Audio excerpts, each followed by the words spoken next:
Bendiciones, amada iglesia y amados hermanos que una vez más se reúnen con nosotros a través de nuestra plataforma, de nuestro ministerio La Red. Estamos contentos y agradecidos al Señor por esta nueva oportunidad que nos da de poder estar acá juntos para adorar y exaltar el nombre del Señor, pero para también recibir de Él desde su presencia. Así que bueno, un cordial saludo, un gran abrazo y que este sea un día de gran bendición, que este sea un día en donde la gloria, el favor y la gracia de Dios sean derramados y sean manifiestos en las vidas de cada uno de los que estamos acá. Quiero que podamos cantar y que podamos exaltar el nombre del Señor a través de este canto. Posiblemente lo conozcas, y que podamos juntos elevarlo ante la presencia del Señor.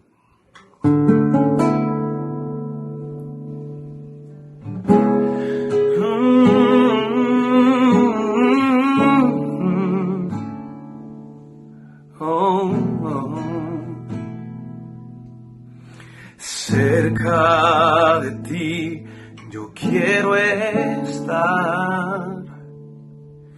para escuchar tu voz y aprender de ti. Quiero ser un reflejo de tu amor. Yo quiero vivir solo en tu voluntad, Jesús. Eres mi buen pastor, tú conoces mi camino, Jesús. Puedo confiar en ti, oh mi Dios, me rindo hoy. Yo me rindo hoy.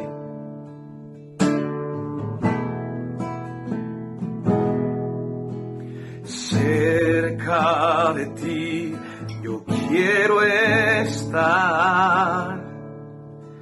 para escuchar tu voz y aprender de ti. Quiero ser un reflejo de tu amor y yo quiero vivir solo en tu voluntad, Jesús. Eres mi buen pastor, tú conoces mi camino, Jesús. Puedo confiar en ti, oh mi Dios, me rindo hoy, Jesús. Eres mi buen pastor, tú conoces mi camino, oh, Jesús. Puedo confiar en ti, oh mi Dios, me rindo hoy. Yo me rindo hoy, oh, yo me rindo a ti, Señor. Yo me rindo a ti, amado Rey, oh, na na na na, na na na, na na na. Yo me rindo a ti, yo me rindo a ti.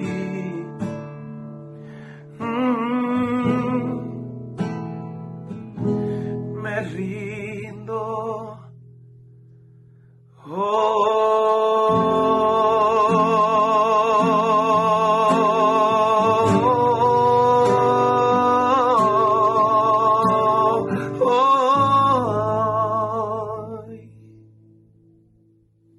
habla el pastor Manuel Collazo, ministro de Mayordomía para el Movimiento La Red. Ha llegado un momento de mayordomía. Hoy estaremos estudiando Deuteronomio 7, del 12 al 13, y el tema de hoy, las bendiciones de la obediencia. Por haber oído estos decretos, haberlos guardado y puesto por obra, Jehová tu Dios guardará contigo el pacto y la misericordia que juró a tus padres. Te amará, te bendecirá y te multiplicará.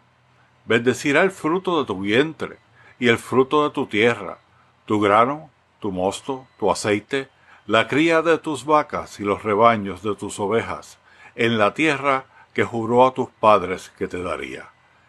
Deuteronomio 7, versos del 12 al 13, esta es palabra de Dios para el pueblo de Dios. Obedecer. Qué difícil es obedecer. Es como si los seres humanos estuviesen alambrados para el reto, para el desafío, para la desobediencia. En la palabra de Dios vemos ejemplos de la desobediencia del hombre desde Génesis hasta Apocalipsis. Lo que llamamos desobediencia, la Biblia lo llama pecado. Es el pecado lo que trae la destrucción para nosotros, para nuestra familia, para nuestra nación. Regresemos. En Deuteronomio 26, verso 17, encontramos lo siguiente. Has declarado solemnemente hoy que Jehová es tu Dios, que andarás en sus caminos, que guardarás sus estatutos, sus mandamientos y sus decretos, y que escucharás su voz. Como pueblo de Dios, debemos recordar las promesas hechas a Dios, cuando nos convertimos, cuando llegamos a Él, cuando comenzamos a caminar con Él. Y debemos recordar que Dios es Dios. La obediencia trae bendición. El obedecer a Dios nos trae el beneficio de su bendición. La bendición divina es nuestro beneficio. La palabra nos dice, te amará, te bendecirá y te multiplicará. Bendecirá el fruto de tu vientre y el fruto de tu tierra, tu grano, tu mosto, tu aceite, la cría de tus vacas, y los rebaños de tus ovejas en la tierra que juró a tus padres que te daría. En otras palabras, te bendecirá todo. Volvamos a Dios, volvamos al Señor, a sus caminos, a su reino, que nuestra mente, nuestro corazón, nuestra alma esté encaminada en su palabra. Y bendiga a su iglesia, que haya alimento en su casa de oración y en la nuestra también. Les exhorto que vayan al movimentolared.com para hacer su donación. Es fácil, simplemente seleccione ofrendar, oprime el botón de bendiciones y ahí podrá colocar la cantidad, si es una ofrenda o diezmo, y podrá dar para el Movimiento La Red. Que Dios les bendiga, que Dios les guarde y que Dios les multiplique rica y abundantemente su bendición. Movimiento La Red. Espiritualidad, discipulado, liderazgo. La Biblia es la base de nuestra fe, es la base de nuestras doctrinas o enseñanzas y es la base de la práctica de la fe. No solamente nos enseña qué creer, también nos enseña cómo actuar y cómo vivir. Sin la Biblia, la iglesia no existiría como la conocemos hoy. Sin embargo, hay diversas formas de ver la Biblia, hay diversas formas de entender la Biblia. Permítame presentarle dos extremos. Para algunas personas, la Biblia no es más que un libro de reglas que han sido dadas por Dios. Reglas que usted tiene que obedecer, y si usted no las obedece es un tipo de castigo. Y hay personas que tienen esa visión legalista de la Biblia.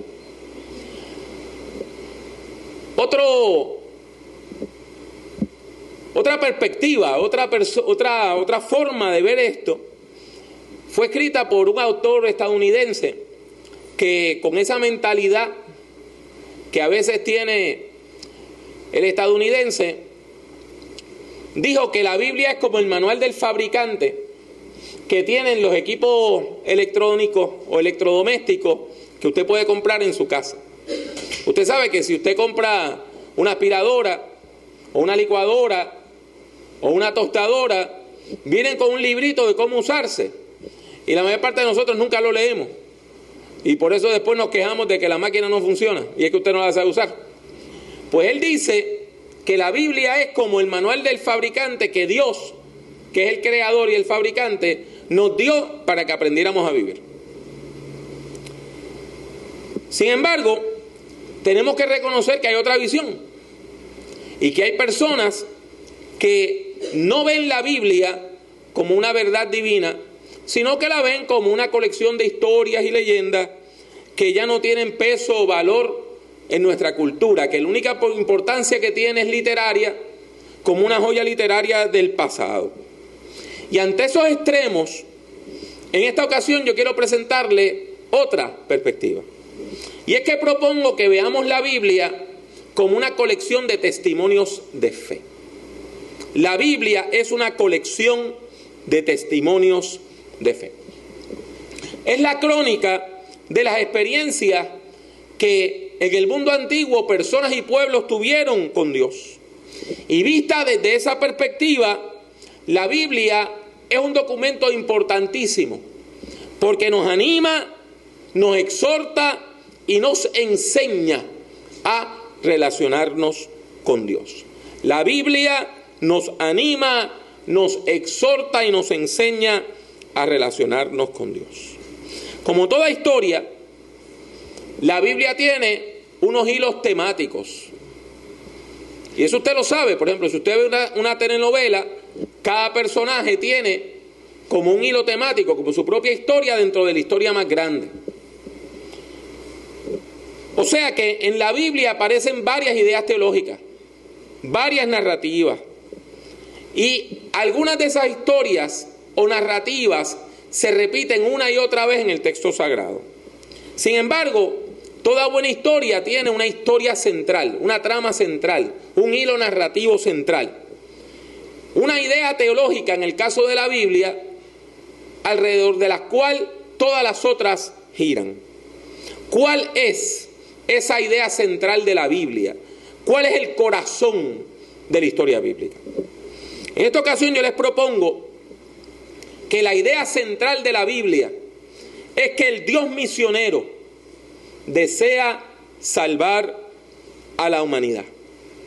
Que el Dios misionero desea salvar a la humanidad de la condición de pecado que le afecta, de manera que el ser humano pueda disfrutar la vida a plenitud y pueda vivir en comunión con su Creador por toda la eternidad.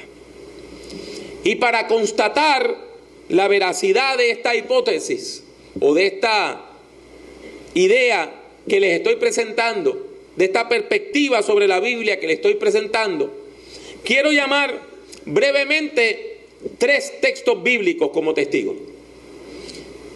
E interesantemente, estos 3, cada uno está en el capítulo 3 de un libro de la Biblia. Uno proviene de las páginas de la Biblia hebrea, el otro de los evangelios de Jesús y el último de las epístolas del Nuevo Testamento. El primer texto que les propongo se relaciona con la historia de Adán y Eva. Y la historia de Adán y Eva es una de las narrativas fundamentales de la humanidad, porque nos enseña, nos habla de la naturaleza del ser humano. Y allí, en la historia de Adán y Eva, podemos ver cómo la humanidad se deja engañar por las fuerzas del mal. Nosotros somos buenos, los seres humanos, dejándonos engañar y después echándole la culpa a otros de que nos engañaron, pero nosotros nos dejamos engañar. Y ahí vemos cómo la humanidad se deja engañar, tanto el hombre como la mujer se dejan engañar por un agente del mal y después sufren consecuencias terribles por su pecado. Y es en ese contexto que encontramos la primera pregunta que aparece en la Biblia. La primera pregunta que aparece en la Biblia es bien importante. En su amor, Dios decide ir a buscar al ser humano que se ha extraviado. Y ahí es que surge esa primera pregunta. Capítulo 3, versículos 8 al 10 del libro de Génesis dice: con el viento de la tarde el hombre y su esposa oyeron que Dios iba y venía por el jardín. Así que corrieron a esconderse de él entre los árboles. Pero Dios llamó al hombre y le preguntó: ¿dónde estás? Y el hombre le contestó: oí tu voz en el jardín y tuve miedo, pues estoy desnudo, por eso corrí a esconderme. ¿Dónde estás tú? Es la primera pregunta que aparece en la Biblia.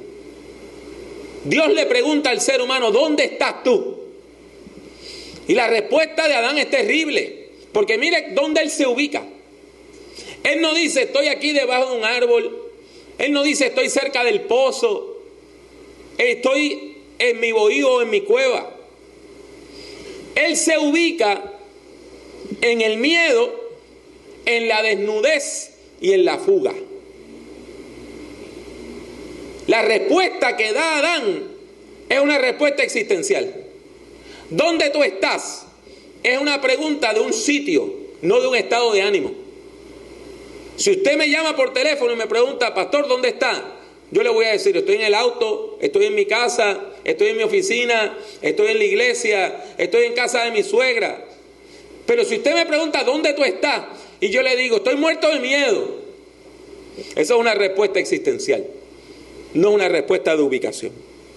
Y fíjese que es por medio de esa pregunta que el Dios misionero encuentra que el ser humano está perdido y que necesita redención.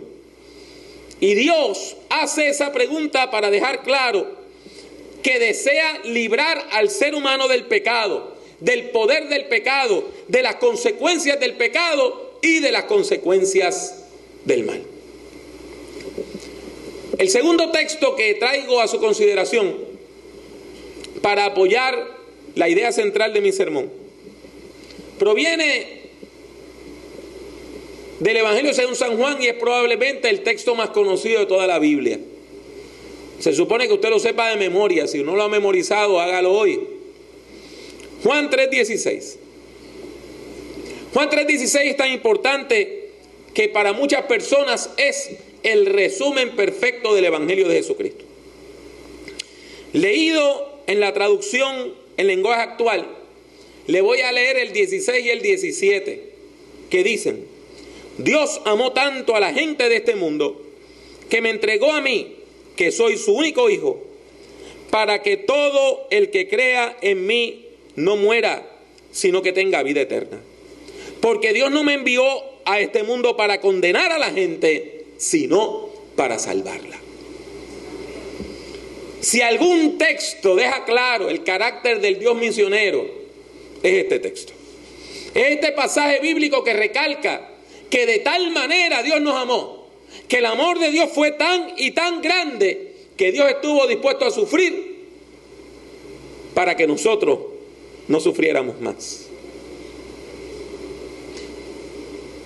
El Hijo de Dios estuvo dispuesto a morir para que usted y yo no muriéramos eternamente. Este texto recalca cuál es el corazón de la historia. El corazón de la historia bíblica es que Dios desea salvar a la humanidad. El tercer y último texto que traigo a su consideración esta mañana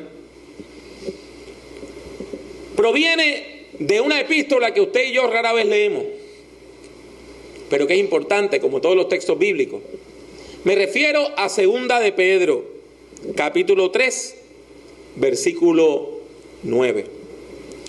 Proviene de una de las cartas, de la segunda epístola o carta del apóstol Pedro a la iglesia del mundo antiguo y por lo tanto a la iglesia de todos los tiempos. El apóstol escribe estas palabras en respuesta a una duda. ¿Y cuál era esa duda? Algunas personas habían creído desde jóvenes y habían escuchado que Cristo habría de regresar por su iglesia. Y ya se estaban poniendo viejitas y algunos estaban muriendo. Y como ellos esperaban que Cristo volviera mientras ellos estaban vivos todavía, empezaron a decir que esa doctrina era falsa y que Cristo jamás volvería. Y ante esa situación de que habían personas perdiendo la fe, el apóstol Pedro escribe las palabras que podemos leer en el 9º versículo del 3er capítulo de su segunda epístola. Es decir, en 2 de Pedro 3:9 dice, y una vez más leído en la traducción en lenguaje actual: no es que Dios sea lento para cumplir su promesa, como algunos piensan. Lo que pasa es que Dios tiene paciencia con ustedes, porque Él no quiere que nadie muera, sino que todos vuelvan a obedecerle. Dios no quiere que nadie muera. Si usted lo lee en la versión Reina Valera del 60, que es la que la gente de mi generación llevamos en la mente y en el corazón, el texto dice: no queriendo que ninguno perezca, sino que todos procedan al arrepentimiento. Por lo tanto, queda claro que Dios tiene la intención de salvar a la humanidad. Dios tiene la intención de salvar al ser humano. Que Dios desea que cada uno de nosotros accedamos a la vida eterna, a la vida que no acaba, a la vida perdurable. Dios no desea que usted viva sufriendo. Dios no desea que usted viva en pecado. Dios no desea que usted sea destruido o destruida, sino que usted proceda al arrepentimiento y libre del pecado, libre del temor y libre de las consecuencias del mal, usted pueda vivir en comunión con el Dios eterno, que usted pueda vivir por toda la eternidad en comunión con el Dios eterno. Por eso es que les dije al principio de mi participación que hay una idea central que está en el corazón de la historia bíblica. ¿Y cuál es el corazón de la historia? El corazón de la historia que está en la Biblia es que el Dios misionero desea salvar a la humanidad de la condición de pecado que le afecta. Dios no desea destruir a la humanidad, sino desea salvar a la humanidad. ¿Y para qué? Para que cada ser humano, cada hombre y cada mujer pueda disfrutar de comunión con Dios, pueda disfrutar de la vida a plenitud y pueda servir a Dios y a los demás con alegría. Todo eso Dios nos lo ha legado en la Biblia. Nos lo ha legado en la Biblia, nos lo ha dejado a través de la Biblia. Dios nos ha dejado la Biblia para que podamos comprender esa gran verdad. Que el Dios que se ha revelado a través de la persona y el ministerio de Jesucristo desea salvar al ser humano pecador. De manera que nadie muera en sus pecados, sino que todos podamos acceder a la vida que no tendrá fin jamás. Por eso le exhortamos a tomar una decisión de fe por Jesucristo, a leer las Sagradas Escrituras y a vivir en comunión con el Dios eterno. Cerramos los ojos. Cerramos los ojos. Y yo voy a hacer una oración de fe y yo le voy a pedir que usted repita conmigo esa oración de fe. ¿Estamos listos? Repita conmigo esta oración. Si usted es creyente, reafirme su fe por medio de ella. Si usted ha estado alejado del Señor, utilice este momento para reconciliarse con Dios. Y si usted nunca ha hecho esta oración, hágala con fe y pídale a Dios que salve su alma. Oremos todos juntos. Buen Dios, he escuchado tu palabra y respondo con fe. Confieso mis pecados, me arrepiento de mi maldad y confieso que Jesucristo es mi Señor y mi Salvador. Te pido que me des el regalo de la vida eterna y que me llenes de tu Santo Espíritu para vivir junto a ti por siempre jamás. En el nombre de Jesús. Amén.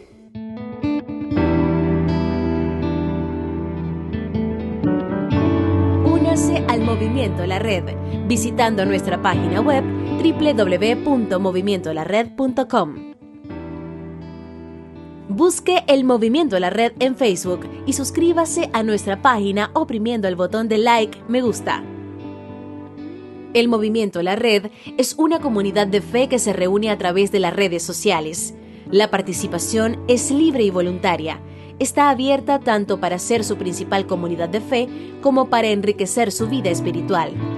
La Red es un movimiento cristiano que no está afiliado a denominación alguna.